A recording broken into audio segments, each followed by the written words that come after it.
Hello and welcome back to the final chapter of The Phoenix and the Carpet.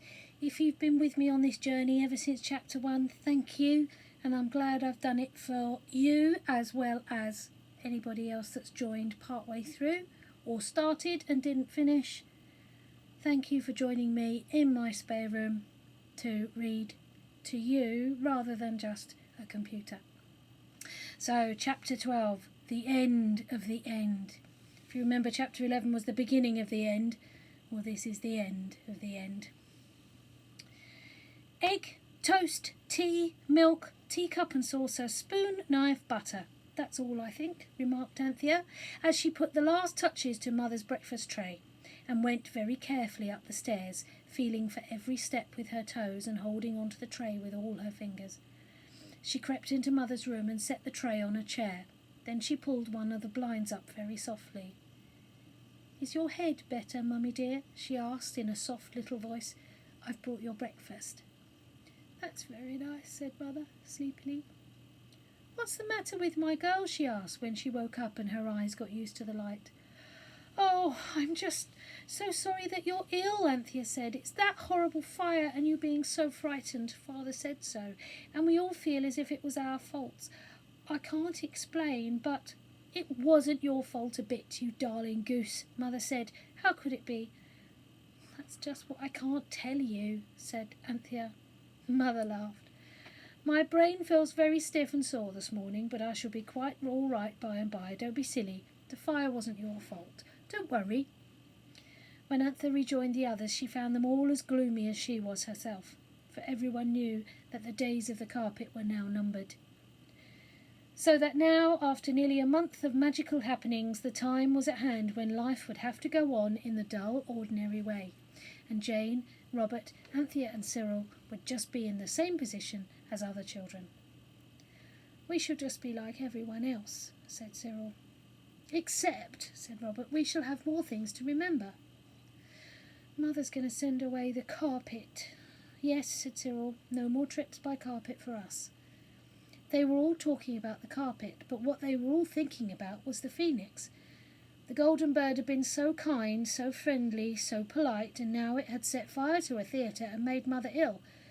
Nobody blamed the bird, it had acted in a perfectly natural manner, but everyone saw that it must be asked to go. The 4 children felt like treacherous friends, and each one did not want to be the one to tell the phoenix that there could no longer be a place for it in their happy home. They couldn't talk the whole thing over as they would have liked to, because the phoenix itself was in the cupboard. But Anthea tried. "It's very horrid. I do hate thinking things about people and not being able to say the things that you're thinking." Cyril worked it out. "Yes," he said, "but after recent events a new leaf has to be turned over, and after all, Mother is more important." "We're talking about that," she said to Jane and Robert, frowning and nodding towards the cupboard where the phoenix was. Then Robert and Jane understood, and each opened its mouth to speak. "The ancients," said a golden voice, "understand what you're speaking about." Of course it was the phoenix, who'd not been in the cupboard at all, but had been on the curtain rail during the whole conversation. There was a painful pause. All 4 children knew that the phoenix had understood their conversation. "I gather you have some bad news," it said. Lamb wriggled off Anthea's lap and caught his feet and hands in the holes of the carpet, so that the table had to be moved onto the floor, and there the carpet lay, bare to sight with all its horrid holes. "Ah," said the bird, "that isn't long for this world." "No," said Robert, "everything comes to an end. It's awful." "Sometimes the end is peace," remarked the phoenix. "I imagine that unless it comes soon, the end of your carpet will be in pieces." "Yes," said Cyril, respectfully kicking what was left of the carpet. The movement of its bright colours caught the eye of the lamb, who went down on all 4s instantly and began to pull at the blue and red threads. "Aggedy-daggedy, gaggedy-daggedy," murmured the lamb. "Daggedy-agg-gag-gag-gag." And before anyone could have winked, the middle of the floor showed bare, the magic carpet was gone, and so was the lamb. There was a horrible silence. The lamb? The baby? All alone? It had been wafted away on that untrustworthy carpet so full of holes and magic, and no one could know where he was, and no one could follow him, because now there was no carpet to follow on. Jane burst into tears. Anthea turned pale, but she was dry-eyed. "It's a dream," she said. "That's what the priest said," remarked Robert, "but it wasn't, and it isn't." "But the lamb never wished," said Cyril. "He was only talking nonsense." "The carpet understands all speech," said the phoenix, "even nonsense." "Do you mean then," said Anthea, in terror, "that when he was saying agady-dag, or whatever it was, that he meant something by it?" "All speech has meaning," said the phoenix. "Unfortunately, I never studied nonsense." Jane sobbed noisily, but the others were calm in their despair. The lamb was gone, their own precious baby brother, who'd never in his happy life been for a moment out of the sight of any eyes that loved him. He was gone. He'd gone alone into the great world with no other companion or protector than a carpet with holes in it. The lamb might be anywhere. "It's no use going to look for him," Cyril said, in flat and wretched tones, saying what the others were thinking. "Do you wish him back?" said the phoenix. It seemed to speak with some surprise. "Of course we do," said everybody. "Oh, we do want him back. We do, we do." "Then, if you'll excuse me, I'll pop out and see what I can do." Cyril flung open the window and the phoenix popped out. "Oh, if only Mother goes on sleeping. Oh, suppose she wakes up and wants the lamb. Oh, suppose the servants come. Oh, stop crying, Jane. It's no good. No, I'm not crying myself. Well, I wasn't until you said so. Oh. And at this moment, Mother's bell rang from her bedroom. A breathless stillness held the children. Then Anthea dried her eyes. She looked round and picked up the poker from the fire. She held it out to Cyril. "Hit my hand hard," she said. "I must show Mother some reason for my eyes being like this." "Harder!" she cried, as Cyril gently tapped her with the iron handle. And Cyril, agitated and trembling, nerved himself to hit harder, and hit very much harder than he intended to do. Anthea screamed. "Oh, Anthea, I didn't mean to hurt you, really," cried Cyril, clattering the poker back into the fire. It's all right," said Anthea breathlessly, holding the hurt hand. It's getting red." It was. A round red and blue bump was rising on the back of it. "Now, Robert," she said, trying to breathe evenly, "you go out, and I shall tell Mother you and the lamb are out." Anthea was now ready to lie to her mother for as long as ever she could. Lying is very wrong, as we know, but it seemed to Anthea it was the only way to keep her mother from being frightened about the lamb as long as was possible. The phoenix might help. "It always has helped," said Robert. "I'm certain it will manage." Mother's bell rang again. "Oh, Eliza hasn't answered it," cried Anthea. "She never does. Oh, I must go." And she went. Her heart beat bumpingly as she climbed the stairs. Mother would be certain to notice her eyes. Well, her hand would account for that. But the lamb... No, I mustn't think of the lamb, she said to herself, and bit her tongue until her eyes watered again, so as to give herself something to think of. She opened the door softly. "Yes, Mother," she said. "Dearest," said Mother, "the lamb." Anthea tried to be brave. She tried to say that the lamb and Robert were out. Perhaps she tried too hard. Anyway, when she opened her mouth, no words came. So she stood with her mouth open. It seemed easier to keep from crying with her mouth open. "The lamb," Mother carried on, "he was very good at first, but he's pulled the cover off the dressing table with all the brushes and pots and makeup, and now he's so quiet I'm sure he's in mischief, and I can't see him from here, and if I got out of bed I think I will faint." "Do you mean he's here?" said Anthea. "Of course he's here," said Mother a little impatiently. "Where did you think he was?" Anthea went round the foot of the big bed. There was a pause. "Well, he's not here now," she said. "Well, he must have crept out then," said Mother. "Do keep him with you, there's a darling. If I don't get some sleep, I will be a wreck when Father comes home." Anthea closed the door softly. Then she tore downstairs and burst into the nursery, crying, "He must have wished he was with Mother. He's been there all the time. Agady..." The unusual word was frozen on her lips, for there on the floor lay the carpet, and on the carpet, surrounded by brothers and by Jane, sat the lamb. He'd covered his face and clothes with Vaseline and face powder, but he was easily recognisable. "You're right," said the Phoenix, who was also present. "It is evident that, as you say, Aggerty Dag is nonsense, for I want to be with my mother." And so the faithful carpet understood it. "But how," said Anthea, catching up the lamb and hugging him, "how did he get here?" "Oh," said the Phoenix, "I flew to the Samed and wished that your infant brother was returned to you." And immediately it was so. "Oh, I am glad, I am so glad," cried Anthea, still hugging the baby. "Oh, you darling Cyril, you and Robert roll that carpet up and put it in the cupboard. He might say Aggerty Dag again, and this time it might mean something quite different. Now, my lamb, Anthea will clean you up. Come on." 2 days later, Mother was well enough to go out, and that evening the coconut matting came home. The children had talked and talked and thought, but they had not found any polite way of telling the Phoenix that they did not want it to stay any longer. The days had been days spent by the children in embarrassment, and by the Phoenix in sleep. Now the matting was laid down, and the Phoenix awoke and fluttered down to it. It shook its crested head. "I do not like this carpet," it said. "It is harsh, and it hurts my golden feet." "Well, we've jolly well got to get used to it," said Cyril. "Weep not," the bird went on. "The time has come when I must leave you." All 4 children breathed a long sigh of relief. "Oh, do not sigh," said the bird gently. "All meetings end in partings. I must leave you." "Must you go? Really? So soon?" murmured Anthea. "I must really. Thank you so much, my dear," replied the bird. "I am weary," it went on. "I want to rest.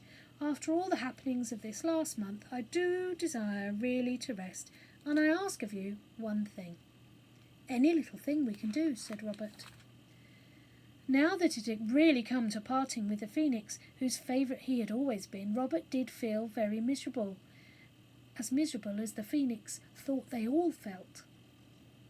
"I ask, give me what is left of the carpet and let me go." "Dare we?" said Anthea. "Wouldn't Mother mind?" The Phoenix fluffed out its feathers joyously. "You won't regret it, children," it said. "Quick, spread the carpet and leave me alone. But first pile high the fire. Then, while I am preparing myself, you prepare sweet-smelling woods and spices for the last act of parting." The children spread out what was left of the carpet, and, after all, though this was just what they would have wished to have happened, all their hearts were sad. Then they put half a scuttle of coal on the fire and went out, closing the door on the Phoenix, left at last alone with the carpet. "One of us should keep watch," said Robert, as soon as they were all out of the room, "and the others can go and buy sweet woods and spices. Get the very best that money can buy, and plenty of them. I want it to have a jolly good send-off. It's the only thing that will make us feel less horrid inside."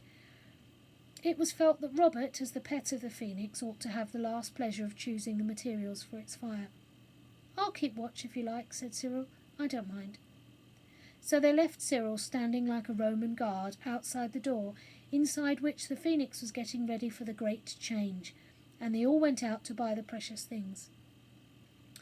The people at the stationer's said that pencils were real cedarwood, and they bought a little sandalwood box inlaid with ivory. "Because," said Anthea, "I know sandalwood smells sweet, and when it's burned it smells very sweet indeed."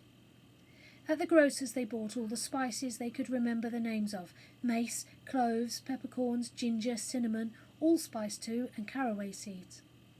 Camphor and oil of lavender were bought at the chemist's, and also a little scent sachet labelled Parma violets. They took the things home and found Cyril still on guard. When they had knocked and the golden voice of the Phoenix said, "Come in," they went in. There lay the carpet, or what was left of it, and on it lay an egg, exactly like the one which the Phoenix had been hatched from. The Phoenix was walking round and round the egg, clucking with joy and pride. "Ah, I've laid it, you see, and as fine an egg as ever I've laid in all my born days." Everyone said yes, it was indeed beautiful. The things which the children had brought were now taken out of their papers and arranged on the table, and when the Phoenix had been persuaded to leave its egg for a moment and look at the materials for its last fire, It was quite overcome. Never have I ever had a finer fire than this will be. You shall not regret it, it said, wiping away a golden tear. Write quickly. Go and tell the Samad to fulfil the last wish of the phoenix and return instantly. But Robert wished to be polite, so he wrote, Please go and ask the Samad to be so kind as to fulfil the phoenix's last wish and come straight back. The paper was pinned to the carpet, which vanished and returned in the flash of an eye. Then another paper was written ordering the carpet to take the egg somewhere where it wouldn't be hatched for another 2,000 years. The phoenix tore itself away from its cherished egg, which it had watched with yearning tenderness, until, when the paper was pinned on, the carpet hastily rolled itself up around the egg, and both vanished forever from the house. Oh dear, oh dear, oh dear, said everybody. Bear up, said the bird. Do you think I don't suffer being parted from my precious new-laid egg like this? Come on, build my fire. Oh, said Robert, suddenly, I can't bear you to go.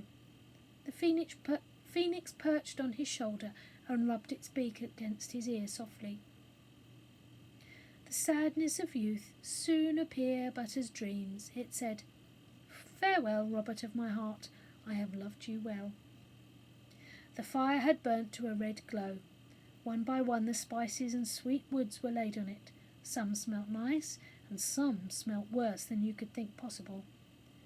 Farewell, farewell, farewell, farewell, said the phoenix in a faraway voice. Oh, goodbye, said everyone, and now they were all in tears. The bright bird fluttered 7 times around the room and settled in the hot heart of the fire. The sweet gums and spices and woods flared and flickered around it, but its golden feathers did not burn. It seemed to grow red-hot to the very inside heart of it, and then before the 8 eyes of its friends it fell together, a heap of white ashes, and the flames of the cedar pencils and the sandalwood box met and joined above it. Whatever have you done with the carpet? Asked Mother the next day. We gave it to someone who wanted it very much. The name began with a P, said Jane. Shh, said the others. Oh, well, it wasn't worth 2pence, said the mother. The person who began with P said we shouldn't lose by it, Jane went on before she could be stopped. I dare say, said Mother, laughing. But that very night a great box came addressed to the children by all their names. Eliza never could remember the name of the character who bought it. It was instantly opened. It was a big wooden box, and it had to be opened with a hammer and the kitchen poker. The long nails came squeaking out, and the boards... Bless me, excuse me. The boards scrunched as they were wrenched off. Inside the box was soft paper, with beautiful Chinese patterns on it, blue and green and red and violet. And under the paper, well, almost everything lovely that you could think of. Everything that the children had always wanted. Toys, games, books, chocolate cherries, paint boxes and cameras. All the presents they had always wanted to give to Father and Mother and the lamb, only they never had enough money to buy them. At the very bottom of the box was a tiny golden feather. No one saw it but Robert, and he picked it up and hid it in his jacket, which had been so often the resting place of the golden bird. When he went to bed, the feather was gone, and that was the last he ever saw of the phoenix. Pinned to a lovely fur cloak that Mother had always wanted was a paper, and it said, "In return for the carpet. With gratitude, P." You may guess how Father and Mother talked it over. They decided at last that the person who had the carpet, and whom, curiously enough, the children were quite unable to describe, must be a mad millionaire. But the children knew better. They knew that this was the last wish of the phoenix, fulfilled by the powerful Samad, and that this glorious and delightful box full of treasures was really the very, very, very end of the phoenix and the carpet. Goodbye.